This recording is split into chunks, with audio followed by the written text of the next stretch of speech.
When you were a kid, did you really like those Godzilla movies? You know, the old school guy running around in a rubber suit and fighting other people in rubber suits?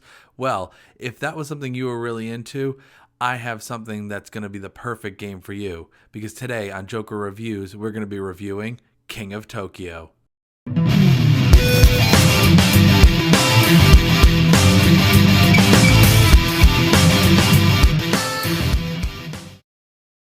The theme to King of Tokyo is kaijus everywhere. You're playing as one of these giant monsters and you're trying to rampage through Tokyo. Your rampages and your destructive feats grant you glory, and that gives you victory points. So, you're trying to get to 20 victory points or be the last kaiju standing. Setting up the game is super simple. You just have each player pick which monster they're going to have, and they get their little standee, and then they get their player card here. Your victory points will start at 0, and your health will start at 10. And then you have your little cardboard cutout here with your standee. And you will then take your enhancement cards and shuffle them. And you'll take the first 3 like I dealt out here, and you'll deal the first 3 face up. You will put the 6 black die within reach of all players, keeping the green die separate. They only interact with certain cards. These are all your tokens that may interact with some of the power cards here, so you can keep those off in their own little area over here, and then you create a pool of the energy cubes for everybody to pick from. Gameplay in King of Tokyo is pretty easy to explain. Your turn is broken up into a few stages. One is rolling your die, so you take these die, you roll them, and you check your results here. So I have some health, I have a number 3, I have 1 hit token, and I have an energy cube. Well, on the first turn, that would put me into Tokyo because I rolled a hit marker. I can't do any damage yet, and I'll explain why in a minute. But so now I want to re-roll. I don't need any health because I'm at full health. I want to start gathering some energy. So you are able to roll any and all die up to 3 times. So I'm keeping this. This is my second roll. Oh, wow, look at my 3s. So now I might want to keep that. And then my third re-roll, or my third roll, will be a hit. So now I got the hit, but since I started the turn outside of Tokyo, I don't get to do any damage on the first turn. These count for points. So whenever you have a group of 3 numbers, you get that number in points. So now I get 3 points for my Kraken here. He also gets 2 for entering Tokyo for the first time, or entering Tokyo at all. So now he's up to 5 points. But I got an additional 3, which matches my set of 3, and the rule is any set of 3 that you get, for each additional number that you get in that set of 3, you get an additional victory point. So I'm up to 6. That was a good scoring turn right there. The hit doesn't matter, and then I get the energy cube. Now, I have the ability to take this energy cube that I have right here and buy cards. I cannot afford any of these because this is the cost up here. So we're going to just pass the turnaround. Goes all the way around. I stay in Tokyo. Doesn't really matter. So now we get back to my turn again. I'm going to roll the die. And I'm going to keep these energies. I'm going to keep these 2s. And I'm going to keep that energy. So that's my second roll. I can try and re-roll this one. Maybe I'll get a 2. I got a 1 again. So these don't matter because they ended up not matching. But I get 3 energy cubes. So that's cool. Now, say this one had been a hit. How that would work is I hit everybody who's not in Tokyo if I'm in Tokyo. And if I'm outside of Tokyo, I only hit the person who's in Tokyo. So in this scenario, both Mecha Dragon and Gigazor would take 1 damage. So let's just go ahead and do that right now. So they lose 1 health. Go down to 9. And I get an additional point for staying in Tokyo for 1 more turn. Awesome. Now I can buy cards here. So I have 4 energy, which means I can buy either this one or I can buy this one. So maybe I'll do this. So now, this is a keep card. Friend of the children. Gain an extra energy. Or gain any energy, you gain 1 extra one. So, now if I were to roll an energy and I grab a cube, now I get 2 cubes. So, that's really cool. I like that. So I'm going to pay the 3. It's going to allow me to get a lot of energy. Now, say I didn't want any of those. If I didn't want any of those cards, I can actually pay 2 of these cubes to wipe all of them and redraw 3 cards out. Say they were all too expensive and I couldn't afford them or something like that. So those are the basics of the game. You're just going to be moving kind of in and out of Tokyo, either hitting the people outside of Tokyo or getting hit while you're in it. You're going to be buying these power cards, and you're going to be trying to get those points. There's kind of different ways of playing, whether you're trying to kill all the other monsters first or you're trying to get the victory points instead. There's a lot of different ways.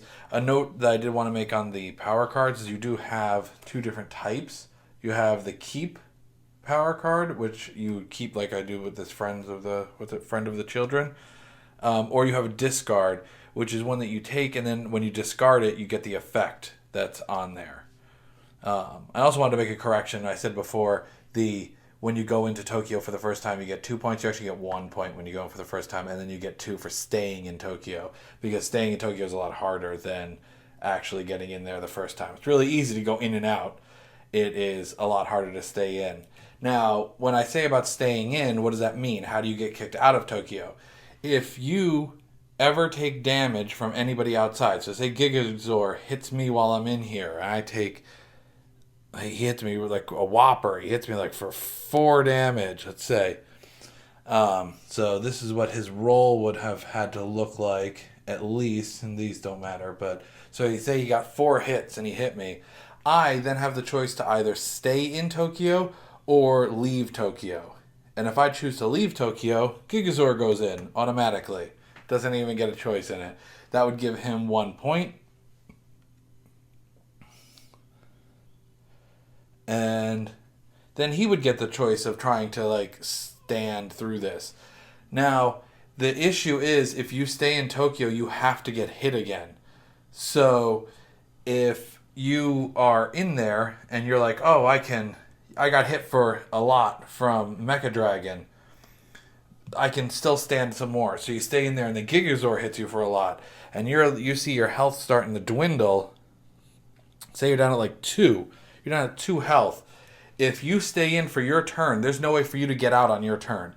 So you'll stay in, you'll get those 2 points, but now you have to get through at least 1 turn from Mecha Dragon without dying before you can secede Tokyo and let Mecha Dragon go into there. So it's kind of a dangerous game trying to get those extra 2 points every time you go around. That's the basis of the game. You're just trying to either kill all the other monsters or get 20 victory points. And now we're going to talk a little bit about my final thoughts on the game.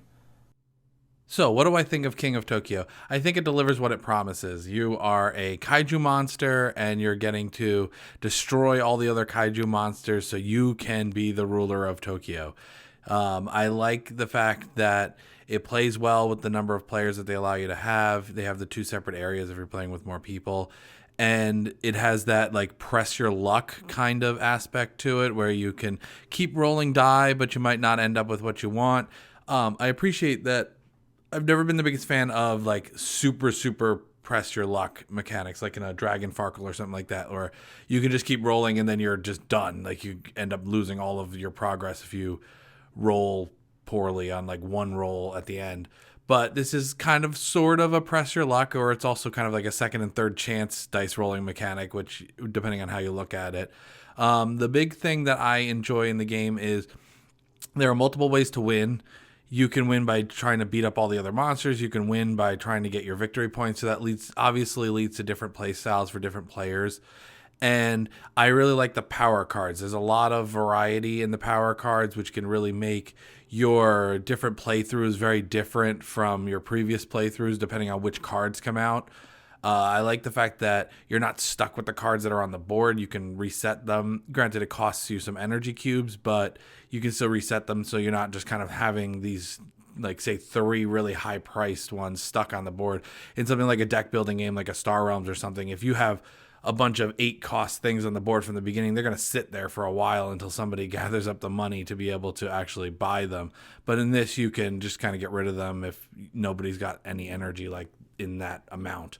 So I appreciate that. And some of the powers are really cool, like rolling different combinations of dice or adding extra damage or being able to heal more effectively. There's a lot of variety. Like I like the extra head one where you can roll the extra die, and that's really cool. And it adds to the replayability. The theming and the artwork is fun. I appreciate the borderline copyright kind of monsters that they have in the game. Like Mecha Dragon is obviously Mecha Godzilla. Gigazor is supposed to be Godzilla. You have the King, which is King Kong.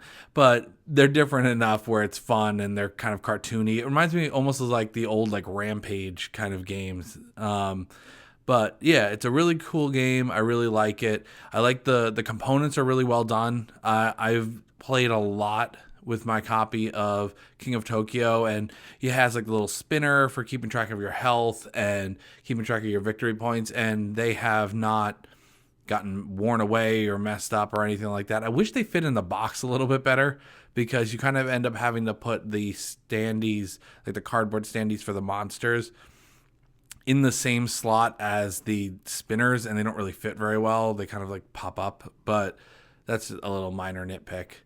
And like the components, the standees are really good. The dice are nice. I like the larger dice. They're nicely made. They're well weighted.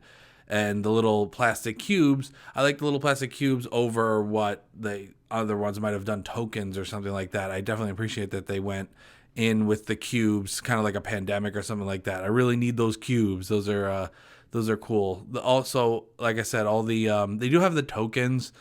Most of the time you can kind of keep track of it without even ending up using the tokens, but they do have those tokens that you can use for all the different effects, and there's enough of them. There's a decent variety on the effects.